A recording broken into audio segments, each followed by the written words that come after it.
ঠান্ডা করতে দিয়েছি। আর এখানে একটা ব্যাটার তৈরি করে নিতে হবে। ব্যাটারটা তৈরি করার জন্য বেসন দিয়েছি 1 বাটি, নুন, হলুদ, লঙ্কার গুঁড়ো মিশিয়ে নেব, গুলে নিতে হবে। নমস্কার বন্ধুরা, চলে এলাম বং রাঁধুনি রান্নাঘরে আরো একটি নতুন পর্বে। মোচা নিয়ে এসেছে বাজার থেকে। তো মোচা দুটো নিয়ে এসছে, দু রকমের। একটা আছে মিষ্টি মোচা, মানে মর্তমান কলার যে মোচাগুলো, যেটা আমার বাড়ির গাছের মোচার মতো একদম। মর্তমান কলার যে মোচাটা, সেটা না খুব মিষ্টি হয় মোচাটা, আর একটুও কষ হয় না হাতে, একদম পুরো আমার বাড়ির গাছের এরকমই মোচা হয়। আর এটা হচ্ছে কাঁঠালি কলা, সেই কাঁঠালি কলা, কাঁচা কলার যে মোচাগুলো হয় না, সেগুলো হাতে কষ লেগে যাওয়ার ভয় থাকে। তো আমি আজকে ওই আমার মর্তমান কলার যে মোচা, সেই মোচাটাই ছাড়িয়ে নিলাম। আর ছাড়িয়ে নিয়েছি, দেখুন এখানে ভেতরের অংশটা রয়েছে এখনো, এটার আর অতটা ফেলতে লাগে না।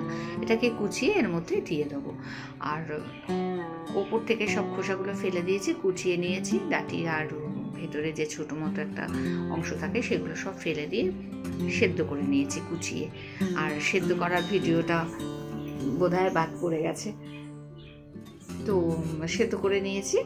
আর এখানে সাদা জিরে গরম করে নিয়েছি ফোড়নে, আর নারকেল কুচিয়ে রেখেছিলাম, নারকেল কুচানো, বাদাম দিয়ে প্রথমে এটা কড়াতে নেড়ে চেড়ে নেব। দিয়ে দিয়েছি লঙ্কা কুচানো, এগুলো ভালো করে নেড়ে চেড়ে নেবার পর এখানে ওই যে আগে থেকে সেদ্ধ করে রেখেছি যে মোচাটা, সেই মোচাটা সেদ্ধ করার পর কিছুটা এখানে নিয়ে নেব। মোচাটাকে ভালো করে ভাজতে হবে। আর মোচাটাকে ভাজবো যখন, সেই সময় তো নুন, হলুদ, মিষ্টি এগুলো তো দিতেই হবে। লঙ্কার গুঁড়ো প্রথমে দিয়ে দিলাম নুন, তারপরে এবার দিয়ে দিচ্ছি লঙ্কার গুঁড়ো, হলুদ। আর মিষ্টিটা কিন্তু যারা পছন্দ করেন না তারা নাও দিতে পারেন, এটা একটু ঝাল ঝাল করলে ভালো লাগে খেতে। আদা বাটা, এগুলো দিয়ে ভালো করে মজিয়ে নিয়ে এটাকে রেডি করে নিতে হবে পুরটাকে। এবার প্রথমে মোচাটাকে সেদ্ধ করে নিয়েছিলাম, এরপর ভালো করে ভাজবো। নুন পড়েছে, দেখুন ভাজতে ভাজতে মজে গেছে, অনেকটা কমে গেছে। এর সময় দিয়ে দেব আগে থেকে সেদ্ধ করে রেখেছিলাম দুটো আলু, সেই আলু দুটোকে এর মধ্যে ভেঙে দিয়ে দিচ্ছি। একটা আলুকে আমি এইভাবে ভেঙে দিলাম, আর একটা আলুকে ওইভাবে গ্রেট করে দেবো। দুরকমভাবেই দেখালাম আপনাদের, কারণ আমার কাছে মনে হয় গ্রেট করে দিলেই ভালো হবে, খুব মসৃণ হয় আর সেটা মিশেও যায় খুব ভালো। তো আমি দুটো আলুকে দিয়ে দিলাম এখানে, দিয়ে এবার এটাকে ভালো করে ভেজে নিতে হবে। সম্পূর্ণ পুরটা তৈরি করে নিচ্ছি, ভালো করে নেড়ে চেড়ে ভেজে নেব।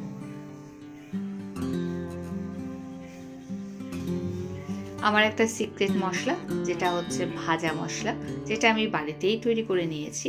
এর মধ্যে আছে ধনে, লঙ্কা, মৌরি, জিরে, আর আছে দারচিনি, ছোটো এলাচ, লবঙ্গ, গোলমরিচ।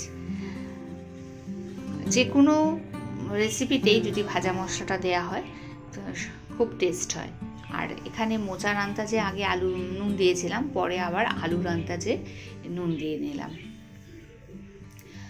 আর মোচাটার পুরটা রেডি হয়ে গেছে। এখন এখানে এটা ঠান্ডা হবে, ততক্ষণে বেসনটা রেডি করে নেব। বেসনের যে ব্যাটারটা তৈরি হবে, সেই ব্যাটারটা তৈরি করার জন্য আমাকে নিতে হবে অবশ্যই বেসন। একটা পাত্রের মধ্যে বেসন দিচ্ছি, দেখুন এই বাটিটায় করে মেজারমেন্ট করে। আর এই বাটিটারই মধ্যে হাফ বাটি জল দেব।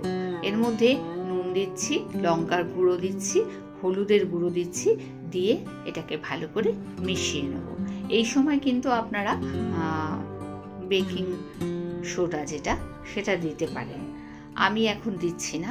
আমি এগুলোকে আগে ভালো করে মিশিয়ে নিচ্ছি, নিয়ে জল দিয়ে ভালো করে গুলে নেব, তারপরে বেকিং সোডাটা দেব। দেখুন নুন, লঙ্কা, হলুদ সব কিছু ভালো করে মিশিয়ে নিয়েছি বেসনটার মধ্যে। আর যেই বাটিতে করে বেসন নিয়েছিলাম, সেই বাটিরই হাফ বাটি জল দিয়ে বেসনটা গুলে নেব। এইখানে দেখুন প্রথমে একটু দিলাম, দিয়ে এবার গুলবো। এইবার গোলার পর ঘনত্বটা ঠিক না থাকলে তাহলে দেব, আর যদি একদম ঠিকঠাক হয় তাহলে আর জল দেওয়ার প্রয়োজন নেই। আমার ভিডিওতে যেরকম আছে ঘনত্বটা সেই রকমভাবে আপনারা বাড়িতে যদি করেন তাহলে কিন্তু একদম ঠিকঠাক হবে, আর খুব ফ্লফি হবে আর সফটও হবে। আর এমনিতেই তেলে ভাজা এরকম না হলে ঠিক জমে ওঠে না। বৃষ্টির সন্ধ্যায় বাড়িতে তৈরি করে নিন এইরকম মোচার চপ। দেখুন বেকিং সোডা দিয়ে দিলাম, দিয়ে এবার ওটাকে আবারও ভালো করে গুলে নিচ্ছি। গুলে নেবার পর এই যে ঘনত্বটা দেখুন ঠিক এরকম হয়েছে।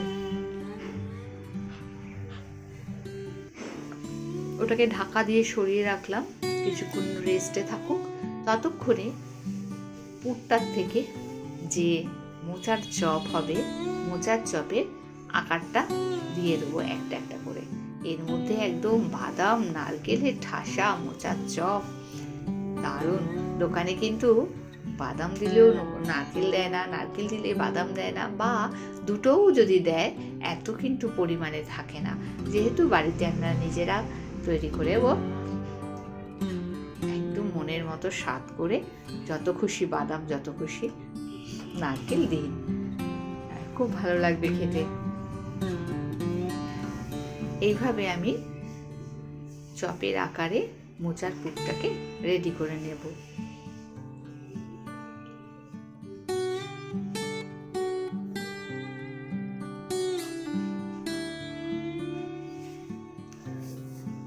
প্রত্যেকটা মোচার চপ আমার রেডি হয়ে গেছে। এদিকে কড়াতে তেল দিচ্ছি, তেলটা একটু বেশি পরিমাণেই দিতে হবে, আর তেলটা গরম হবে। এদিকে বেসনের যে ব্যাটারটা তৈরি করে রেখেছিলাম আগে থেকে, দেখুন ওটা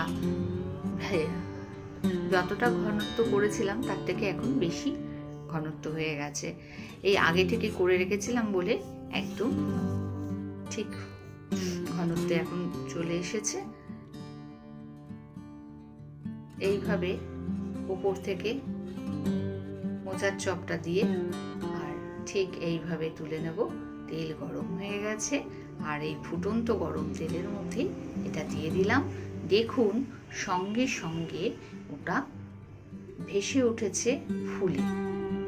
এবার ফুলে যখন ভেসে উঠেছে, পাশ দিয়ে আরো একটা দিয়ে দিচ্ছি।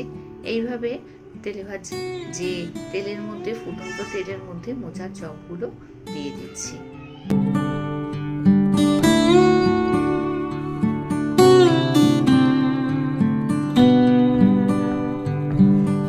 হয়ে গেছে, তেলে ভাজাগুলো ফুলে গেছে, মোচার চপগুলো সেই সময় উল্টে দিলাম।